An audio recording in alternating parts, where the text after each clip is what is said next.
শত শত বছর আগের এক রহস্যময় সময়ের কথা। আরবের পুণ্যভূমি মক্কানগরীতে তখন বাস করত এক প্রখ্যাত ব্যবসায়ী। সেই সওদাগরের নাম ছিল আব্দুর রহমান। অগাধ ধনসম্পদ আর সম্মানের অধিকারী এই সওদাগরের ঘরে ছিল চাঁদের মতো উজ্জ্বল এক তরুণ পুত্র, যার নাম ছিল উসমান। সওদাগর তার কলিজার টুকরো সন্তানকে শৈশবেই পবিত্র কুরআন মজিদের হাফেজ বানিয়েছিলেন এবং শ্রেষ্ঠ আলেমদের মাধ্যমে উচ্চতর দ্বীনী শিক্ষায় শিক্ষিত করেছিলেন। যখন উসমান যৌবনে পদার্পণ করল, তখন সে তার পিতার সাথে ব্যবসার বিশাল সাম্রাজ্য সামলাতে শুরু করল।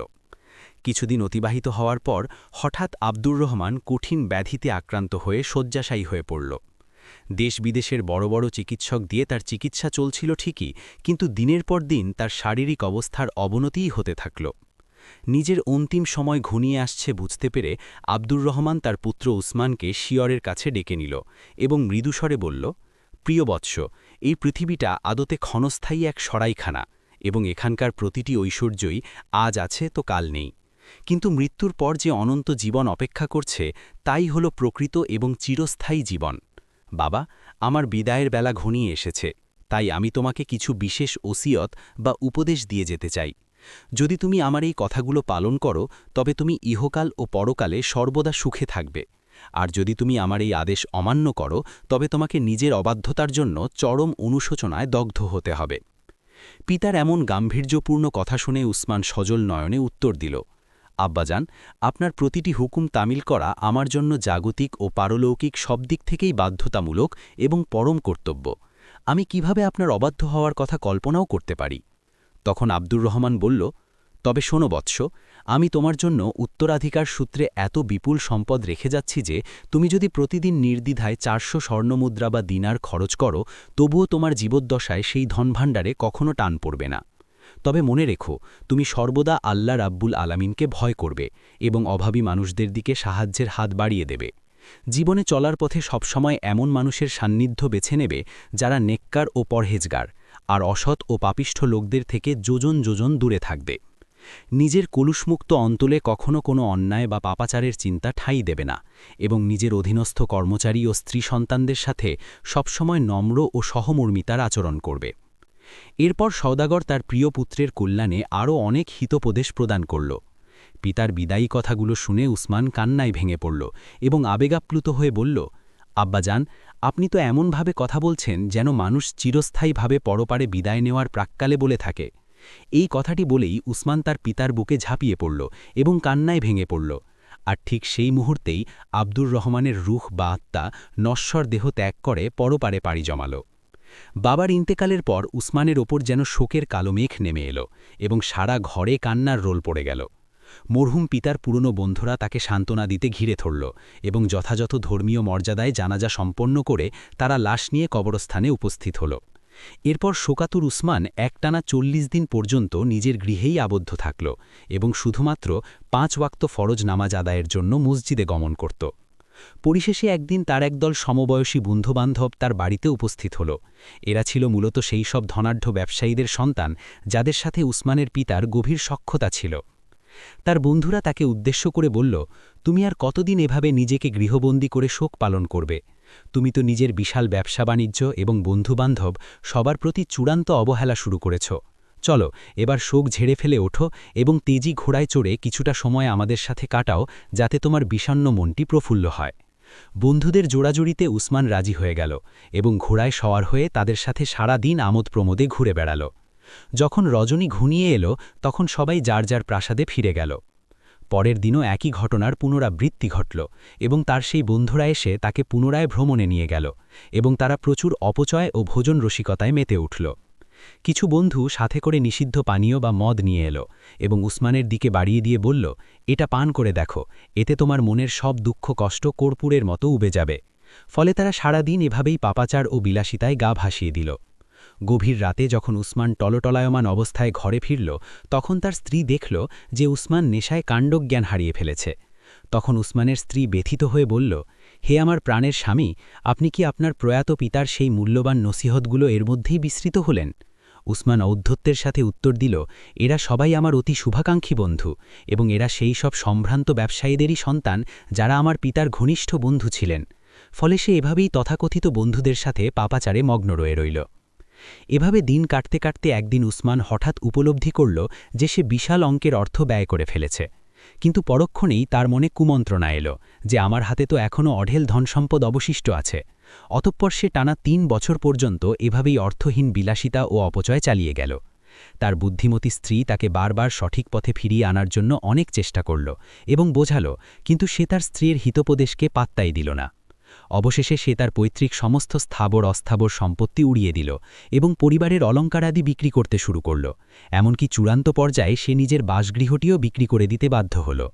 শেষমেশ তার সম্বল বলতে থাকল শুধুমাত্র তার ধৈর্যশীল স্ত্রী এবং 2টি অবুঝ সন্তান। তার একসময়ের বিশাল বাগানবাড়ি, প্রাসাদ সবকিছুই সে হাতছাড়া করে ফেলল। একদিন নিদারুণ দারিদ্র্যের কবলে পড়ে তার স্ত্রী উসমানকে বলল, যান, এবার আপনার সেই সুদিনের বন্ধুদের কাছেই সাহায্য প্রার্থনা করুন, যাদের জন্য আপনি সবকিছু বিসর্জন দিয়েছেন, যাতে অন্তত আজকের দিনটি আমাদের অনাহারে কাটাতে না হয়। উসমানের কথায় লজ্জায় মাথা নত করে উসমান একে একে তার সকল বন্ধুর দ্বারে দ্বারে সাহায্য চাইতে গেল। কিন্তু হায়, তার সেই সুদিনের বন্ধুরা নানা রকম টালবাহানা বা অজুহাত দেখিয়ে তাকে ফিরিয়ে দিল এবং কেউ তাকে সাহায্য করল না। উসমান যখন তার ঘনিষ্ঠ বন্ধুদের এই অমানবিক ও স্বার্থপর আচরণ দেখল, তখন সে অত্যন্ত মর্মাহত হল এবং নিজের স্ত্রীর কাছে এসে আক্ষেপ করে বলল যে আমার সম্ভবত এই শহর ত্যাগ করে অন্য কোথাও চলে যাওয়া উচিত। হয়তোবা মহান আল্লাহ রাব্বুল আলামিন আমাদের জন্য কোনো রহমতের পথ খুলে দেবেন। অতঃপর সে তার স্ত্রী ও সন্তানদের কাছ থেকে চোখের জলে বিদায় নিয়ে অজানার উদ্দেশ্যে রওনা হল এবং জেদ্দার এক সমুদ্র বন্দরে গিয়ে পৌঁছাল।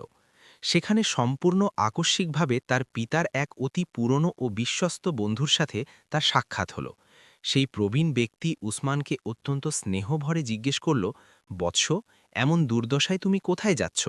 উসমান কিছুটা মিথ্যা ও কিছুটা আড়াল করে বলল, আমি অন্য এক দেশে পাড়ি দিচ্ছি, কারণ সেখানে আমার কিছু পরিচিত মানুষ আছে। সেই দয়ালু ব্যক্তি উসমানের অবস্থা বুঝতে পেরে তাকে কিছু মুদ্রা এবং সফরের জন্য খাবার প্রদান করল। উসমান যখন অন্য এক জনপদে পৌঁছাল, তখন সে কর্মসংস্থানের জন্য দিশেহারা হয়ে চারদিকে ঘুরে বেড়াতে লাগল। সে কোনো মতেই বুঝতে পারছিল না যে তার গন্তব্য কোথায়। ঠিক তখনই সেখানে এক সওদাগরের সাথে তার মোলাকাত হল। সেই সওদাগর যখন উসমানের অভিজাত চেহারা ও জীর্ণ দশা দেখল, তখন তার হৃদয়ে দয়ার উদ্রেক হল। তাই সেই মহানুভব সওদাগর উসমানকে নিজের আশ্রয়ে নিয়ে গেল এবং বেশ কিছুদিন উসমান সেখানেই অবস্থান করল। কিছু কাল অতিবাহিত হওয়ার পর উসমানের মনে আত্মসম্মানবোধ জেগে উঠল এবং সে ভাবল যে পরের অন্নে এভাবে আর কতদিন পরগাছার মতো জীবন কাটাব। অতঃপর সে সেই আশ্রয় ত্যাগ করে বের হল এবং একটি বড় জাহাজে আরোহণ করল, যে জাহাজটি তখন সিরিয়ার উদ্দেশ্যে যাত্রা করছিল। সেই দয়ালু সওদাগরও যাওয়ার সময় উসমানের হাতে কিছু পাথেয় বা টাকা গুজে দিল এবং উসমান সিরিয়া পৌঁছে গেল। সিরিয়া থেকে পদব্রজে উসমান প্রাচীন শহর দামেস্কে গিয়ে উপস্থিত হল। সেখানে সে লক্ষ্য করল একটি বিশাল কাফেলা বাগদাদের দিকে রওনা হওয়ার প্রস্তুতি নিচ্ছে। উসমানও সেই কাফেলার সঙ্গী হয়ে গেল। এখন কুদরত বা ভাগ্যের খেলা দেখুন, সেই কাফেলার মধ্যে এক পুণ্যবান ব্যক্তি উসমানের প্রতি খুবই সদয় হলেন। সেই ব্যক্তি পুরো সফরে উসমানকে নিজের ছায়ায় আগলে রাখলেন। তারা দীর্ঘ পথ পাড়ি দেওয়ার সময় নিজেদের মধ্যে সুখ দুঃখের গল্প করতে থাকলেন এবং অবশেষে তারা বাগদাদ শহরের একদম কাছাকাছি পৌঁছে গেলেন। মাত্র একদিনের পথ বাকি ছিল। ঠিক এমন এক সন্ধিক্ষণে অতর্কিতে একদল দুর্ধর্ষ ডাকাত সেই কাফেলার ওপর আক্রমণ চালিয়ে দিল। সেই হামলায় কাফেলার অধিকাংশ মানুষ ডাকাতদের হাতে নির্মমভাবে প্রাণ হারাল এবং হাতে গোনা মাত্র কয়েকজন প্রাণ নিয়ে পালাতে সক্ষম হল। ভাগ্যের জোরে উসমান কোনোভাবে নিজের জীবন বাঁচিয়ে সেখান থেকে পলায়ন করল এবং সন্ধ্যার আধারে বাগদাদ শহরের বিশাল ফটকের সামনে এসে পৌঁছাল। সেখানে উসমান পাহারাদারদের কাছে মিনতি করে বলল যে তাকে যেন শহরের ভেতরে প্রবেশ করতে দেওয়া হয়। পাহারাদাররা তাকে সন্দেহ করে জিজ্ঞেস করল, তুমি এমন আলুথালু বেশে কোথা থেকে আসছ? উসমান সবিস্তারে জানাল যে সে মক্কা থেকে আসছে এবং তার সাথে থাকা সমস্ত মূল্যবান জিনিস ডাকাতরা লুটে নিয়েছে এবং সে অতি কষ্টে প্রাণ বাঁচিয়ে এখানে এসে ঠাঁই চাইছে। পাহারাদাররা যখন উসমানের করুণ আরতি শুনল, তখন তাদের মনে করুণা হল এবং তারা বিশেষ বিবেচনায় এক রাতের জন্য উসমানকে নিজেদের চৌকিতে আশ্রয় দিল। উসমান রাতের বেলা তার গোপন পকেট থেকে শেষ একটি দিরহাম বের করে পাহারাদারদের হাতে দিয়ে বলল যে এটা দিয়ে সবার জন্য খাবারের ব্যবস্থা করতে। ভোরবেলা যখন সূর্যের আলো ফুটল, তখন এক পাহারাদার উসমানের প্রতি দয়াপরবশ হয়ে তাকে শহরের সবথেকে সম্ভ্রান্ত ও বিত্তবান সওদাগরের কাছে নিয়ে গেল। এই বিত্তশালী সওদাগর উসমানের সব কথা বিশ্বাস করলেন, কারণ তিনি ইতোপূর্বেই খবর পেয়েছিলেন যে একটি কাফেলা ডাকাতদের কবলে পড়ে লুণ্ঠিত হয়েছে। ফলে তিনি উসমানকে নিজের প্রাসাদে অত্যন্ত মর্যাদার সাথে মেহমান হিসাবে রাখলেন এবং তাকে রাজকীয় পোশাক পরিধান করতে দিলেন। এরপর সেই ধনী সওদাগর তার এক বিশ্বস্ত গোলামকে আদেশ দিলেন, হে সালেম, উসমান সাহেবকে আমার অধীনে থাকা খালি বাড়িগুলো ঘুরিয়ে দেখাও এবং তার যে বাড়িটি সবথেকে বেশি পছন্দ হবে সেই বাড়ির চাবি ও দখল তার হাতে সমর্পণ করো। মনিবের আদেশ শিরোধার্য করে গোলাম সালেম এবং উসমান রওনা হল। উসমান লক্ষ্য করল একটি রাজপথের ধারে ৩টি অত্যন্ত মনোরম ও কারুকার্যময় প্রাসাদ দাঁড়িয়ে আছে। উসমান প্রথম ও দ্বিতীয় প্রাসাদের দিকে নজর দিল, কিন্তু তার মন ভরল না। অবশেষে সে সেই গোলামকে জিজ্ঞেস করল যে ওই তৃতীয় প্রাসাদটি কার। সালেম উত্তর দিল যে ওটিও আমার মনিবেরই সম্পত্তি। উসমান দৃঢ় কণ্ঠে বলল যে ওই প্রাসাদের দ্বার উন্মোচন করো। এই কথা শুনে সালেম ভয়ে কুঁকড়ে গেল এবং আর্তনাদ করে বলতে লাগল যে না জনাব, এমন মারাত্মক ভুল করবেন না। আপনি ভুলে ওই অভিশপ্ত প্রাসাদের ভেতরে প্রবেশ করবেন না। এই প্রাসাদটি অত্যন্ত রহস্যময় ও ভয়ঙ্কর। যে ব্যক্তি দুঃসাহস দেখিয়ে এই বাড়িতে রাত অতিবাহিত করেছে তাকেই ভোরবেলা মৃত অবস্থায় উদ্ধার করা হয়েছে। এমনকি আমরা এখন এতটাই আতঙ্কিত যে কারো লাশ বের করার জন্য দরজা খোলার সাহস পাই না। উসমান যখন এই অলৌকিক বিপদের কথা শুনল তখন সে রাগের বশবর্তী হয়ে গর্জে উঠে বলল যে দরজা খোলো। উসমান নিজের মনে সংকল্প করল যে হয়তো আমি যখন এই প্রাসাদে রাত কাটাবো তখন প্রভাতে আমি মৃত অবস্থায় থাকব এবং এর মাধ্যমেই আমার সমস্ত পার্থিব লাঞ্ছনা ও অভাবের অবসান ঘটবে। সালেম অনিচ্ছা সত্ত্বেও সেই বিশাল প্রাসাদের কপাট খুলে দিল। যখন তারা দুজনে ভেতরে প্রবেশ করল তখন সালেম উসমানের কাছে সেই বাড়ির চাবি দাবি করল, কিন্তু সালেম কাঁপতে কাঁপতে বলল যে না, আগে আমাকে আমার মনিবের কাছ থেকে চূড়ান্ত অনুমতি নিতে হবে। যখন মালিক এই অদ্ভুত ইচ্ছার কথা জানতে পারলেন তখন তিনি নিজে এসে উসমানকে এই আত্মঘাতী সিদ্ধান্ত থেকে ফেরানোর জন্য অনেক অনুনয় বিনয় করলেন, কিন্তু উসমান তার সিদ্ধান্তে অডিগ পাহাড়ের মতো অনড় থাকল। পরিশেষে নিরুপায় হয়ে সেই সওদাগর প্রাসাদের চাবি উসমানের হাতে দিলেন, তবে সাবধানতা অবলম্বন করার জন্য উসমানের কাছ থেকে একটি অঙ্গীকারনামা লিখিয়ে নিলেন যে এই প্রাসাদে থাকার ফলে কোনো অঘটন ঘটলে তার দায়ভার সম্পূর্ণ উসমানের নিজের। অতপর উসমান একাকী সেই বিশাল ও নিস্তব্ধ প্রাসাদের একটি কক্ষে গিয়ে বসল। কিছুক্ষণ পর সালেম কিছু খাবার নিয়ে এলো এবং উসমান আহার সম্পন্ন করার পর সালেম বাসনপত্র নিয়ে আতঙ্কিত চিত্তে প্রস্থান করল। এরপর উসমান এক কোণে একটি কক্ষে বিছানা তৈরি করল এবং আল্লাহর নাম নিয়ে শুয়ে পড়ল। হঠাৎ গভীর নিস্তব্ধতা ভেঙে এক গম্ভীর আওয়াজ ভেসে এলো, হে উসমান ইবনে আব্দুর রহমান, আমি কি তোমার জন্য স্বর্ণ সঞ্চয় পাঠাবো? উসমান ভয়ে শিউরে উঠে এদিক ওদিক তাকাল এবং কম্পিত কণ্ঠে জিজ্ঞেস করল, কোথায় সেই স্বর্ণ যা তুমি পাঠাতে ইচ্ছুক? উসমানের কথা শেষ হতে না হতেই অলৌকিকভাবে ছাদের উপর থেকে অগণিত স্বর্ণমুদ্রার বৃষ্টি হতে শুরু করল এবং এত পরিমাণ স্বর্ণ বর্ষিত হল যে পুরো কক্ষটির অর্ধেক অংশ স্বর্ণমুদ্রায় সয়লাভ হয়ে গেল। যখন স্বর্ণের সেই অলৌকিক বৃষ্টি থামল তখন সেই অদৃশ্য সত্তা আবার বলল যে এখন মেহেরবানি করে আমাকে এই বন্দিদশা থেকে মুক্ত করে দিন, যাতে আমি এখান থেকে মুক্তি পাই এবং আমার গন্তব্যে ফিরে যেতে পারি। আমার উপর যে আমানত রক্ষার দায়িত্ব অর্পিত ছিল তা আমি বিশ্বস্ততার সাথে পালন করেছি এবং আপনার জন্য গচ্ছিত রাখা এই বিপুল সম্পদ আমি আপনার অধিকারে সমর্পণ করেছি। এই অলৌকিক ঘটনা প্রত্যক্ষ করে উসমান আবেগজড়িত কণ্ঠে বলল যে আমি আল্লাহর কসম দিয়ে তোমাকে জিজ্ঞেস করছি যে এই অজস্র স্বর্ণমুদ্রার রহস্য কি? জবাবে সেই অদৃশ্য সত্তা জানালো যে এই সম্পদ সুপ্রাচীন কাল থেকে আপনার বংশের জন্য সংরক্ষিত ছিল এবং এর আগে যে ব্যক্তি কৌতূহলবশত এই প্রাসাদে রাত কাটাতে আসত আমরা তাকেও একই প্রশ্ন করতাম যে সোনা কি পাঠিয়ে দেব? কিন্তু তারা আমাদের এই গায়েবী আওয়াজ শুনে প্রচণ্ড ভয় পেয়ে যেত এবং উন্মাদের মতো পালাতে শুরু করত, যার ফলে আমাদের অলৌকিক নিয়মে তাদের ঘাড়মোটকে প্রাণ কেড়ে নিতে হতো। কিন্তু আপনি ভয় না পেয়ে বুদ্ধিমত্তার সাথে উত্তর দিয়েছেন এবং সরাসরি সোনার অবস্থান জানতে চেয়েছেন, যার মাধ্যমে আমরা নিশ্চিত হয়েছি যে আপনি এই সম্পদের প্রকৃত উত্তরাধিকারী। এছাড়াও ইয়েমেন দেশে আপনার জন্য আরও এক বিশাল গুপ্তধন রক্ষিত আছে। আপনি সেখানে গিয়ে সেটিও সংগ্রহ করে নিন। এখন দয়া করে আমাকে চিরতরে মুক্তি দিন। উসমান এই কথা শুনে বিজ্ঞের মতো বলল যে আমি তোমাকে ততক্ষণ পর্যন্ত মুক্তি দেব না যতক্ষণ না তুমি সেই ইয়েমেনের গুপ্তধনও এখানে এনে হাজির করো। অদৃশ্য আওয়াজ উত্তর দিল, যদি আমি সেই ধনভাণ্ডার এখানে নিয়ে আসি তবে কি আপনি আমাকে আজাদ করার প্রতিশ্রুতি দেবেন? উসমান প্রতিশ্রুতি দিয়ে বলল যে হ্যাঁ, আমি তোমাকে মুক্তি দেব। তারপর সেই অদৃশ্য সত্তাটি উসমানকে আল্লাহর নামে কসম খাওয়ার অনুরোধ করল। উসমান কসম খেল। সেই সত্তাটি বিদায় নেওয়ার উপক্রম করলে উসমান তাকে আরও একটি কাজের নির্দেশ দিল, যে আমার প্রাণের শহর মক্কায় আমার স্ত্রী ও 2 সন্তান নিদারুণ কষ্টে আছে। তুমি দয়া করে তাদেরও অত্যন্ত মর্যাদার সাথে আমার এই প্রাসাদে নিয়ে এসো। অদৃশ্য সত্তাটি জানালো যে ঠিক আছে, আমরা আপনার পরিবার এবং তাদের সেবা করার জন্য অনেক দাস দাসী ও চাকর বাকর নিয়ে আসব এবং ইয়েমেনের সেই গুপ্তধনও সাথে আনব। এই পরিকল্পনা চূড়ান্ত হওয়ার পর সেই গায়েবী আওয়াজ 3 দিনের জন্য উসমানের কাছ থেকে বিদায় নিল, কারণ এই বিশাল সব কার্য সম্পাদন করতে 3 দিন সময়ের প্রয়োজন ছিল।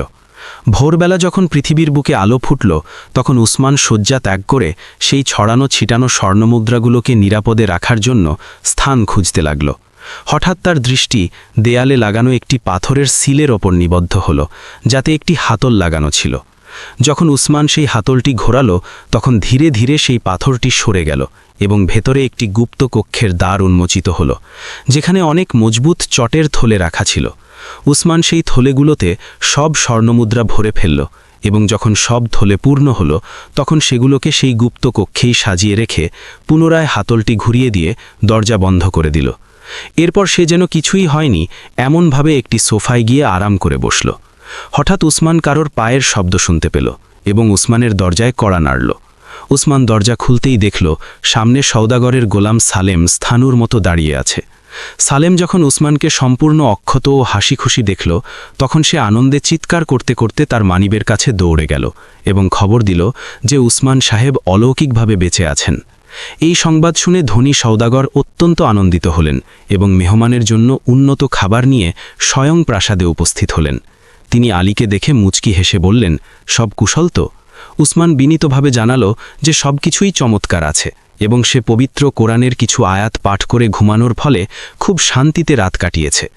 সওদাগর আল্লাহর প্রতি কৃতজ্ঞতা প্রকাশ করে সেখান থেকে চলে গেলেন এবং প্রাসাদের ধুলোবালি পরিষ্কার করার জন্য একদল পরিচ্ছন্নতা কর্মী পাঠিয়ে দিলেন।